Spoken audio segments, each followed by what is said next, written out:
અને વાળ હતા ને એ મુખના આડા આવી ગયા માતાજીને છૂટા વાળ આમ ઊંચા કરીને જ્યાં જોવે ત્યાં તો નીચા મસ્તક રાખીને પોતાના 5 પતિઓ બેઠા છે. અરે બીજી બાજુ નજર કરી દાદા ભીષ્મને જોયા, ગુરુ દ્રોણને જોયા અને સભામાં દુર્યોધન આવીને કહેવા લાગ્યો કે હે દુશાસન, આ ભરી સભામાં દ્રૌપદીને નિર્વસ્ત્ર કરો. એના શરીર ઉપર એક પણ વસ્ત્ર ન રહેવું જોઈએ. ત્યાં તો માતાજીનું શરીર ધ્રુજવા લાગ્યું. અને દુશાસન જ્યાં હાડીનો પાલો પકડવા માટે જાય ત્યાં તો હાડીનો છેડો મુકાવી અને માતાજી સીધા જ ગયા પિતામાં ભીષ્મ પાસે. અરે શું બેઠા તમે, હવે તો હું પસ્તાવું છું. અરે થાબલા આપના એની હું પુત્ર વધુ કહેવા આવું છું મહારાજ. જે આપને ટેકો દે એવા મારા દાદો ભીષ્મ અને એની પુત્ર વધુ.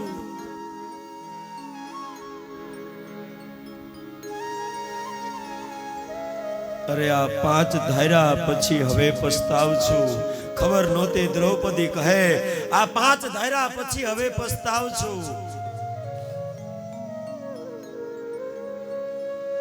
મને ખબર નહોતી કે મારા પતિઓ આવા નમાલા નીકળશે.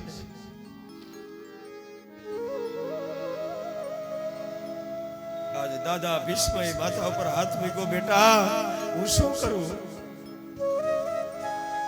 કારણ દુર્યોધનનું પાપી અન્ન મારા પેટમાં પડ્યું છે. બેટા મારાથી કાંઈ ન બોલાય. અને દળ દ્રૌપદીના માથામાં દાદા ભીષ્મના હોડા પડે છે. અને બીજી તરફ દુશાસન પાછળ આવે, પકડીને પાછી સભામાં ફેંકે, વળી દોડીને ગુરુ દ્રોણ પાસે જાય. અરે કૃપાચાર્ય પાસે જાય, પોતાના 5 પતિઓ પાસે જાય. ભરી સભામાં કલ્પના કરો, જે સભામાં ગુરુ દ્રોણ હતા, જે સભામાં દાદો ભીષ્મ હતા, જે સભામાં અર્જુન દોરી ખેંચતો ખાલી ધનુષની આખા બ્રહ્માંડ ધ્રુજતું, એના પતિની હાજરી હતી. એક ભારતની આર્ય નારી પોતાની ઇજ્જત બચાવવા માટે કાકૃતિ કરે છે.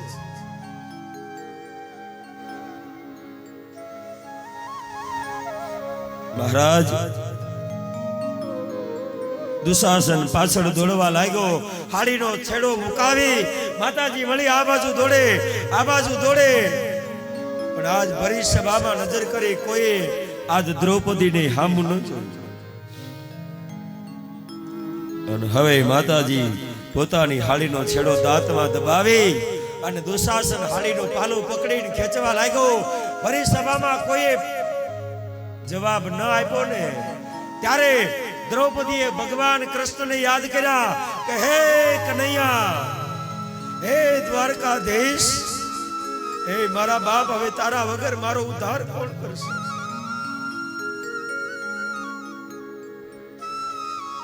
અને ભગવાનને આવવામાં થોડુંક મોડું થાય. રૂકમણી જગાડે, મહારાજ જાગો, તમારી બેન તમને બોલાવે. અને ત્યારે દ્રૌપદીએ મેણા ચાલુ કર્યા કે અત્યારે તું નહીં આય, કારણ આ જગ્યાએ જો તારી સુભદ્રા હોય તો તને બોલાવો ન પડે. તું મારો માળી જાયો નથી. અને ત્યાં તો દ્વારકાનું સિંહાસન ડોલવા લાગ્યું અને ભગવાન આકાશ માર્ગે આવ્યા. 999 તીર દ્રૌપદીના ભગવાને પૂર્યા. દાદા ભીષ્મએ ભગવાનના દર્શન કર્યા. હે મહારાજ, આજ આવીને અમારા ભરત વંશની આબરૂને બચાવી. નકર અમારા ભરત વંશમાં જે કલંક લાગત, આ કલંકને જગતનું કોઈ ગંગાજળ ન ધોઈ શકત.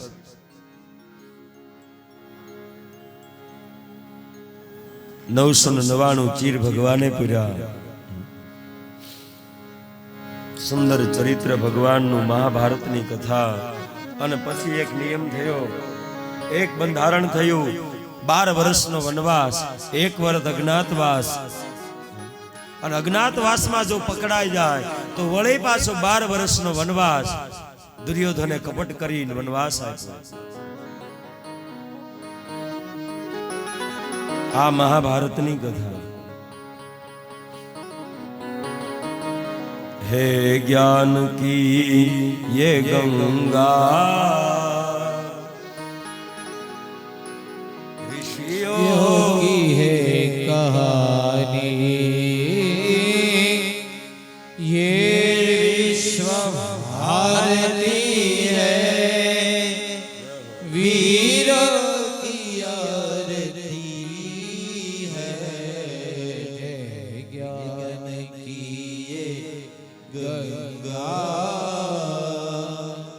ऋषियों की है कहानी. श्री महाभारत कथा श्री महाभारत कथा, भारत कथा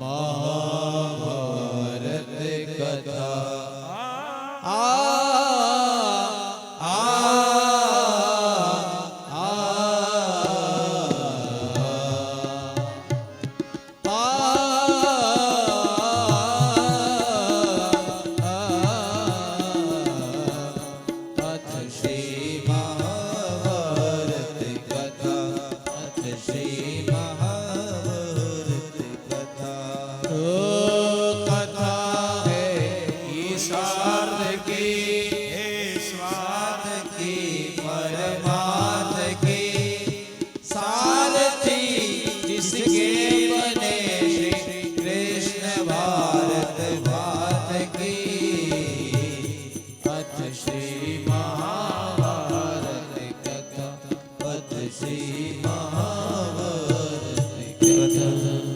हे ज्ञान की ये गंगा.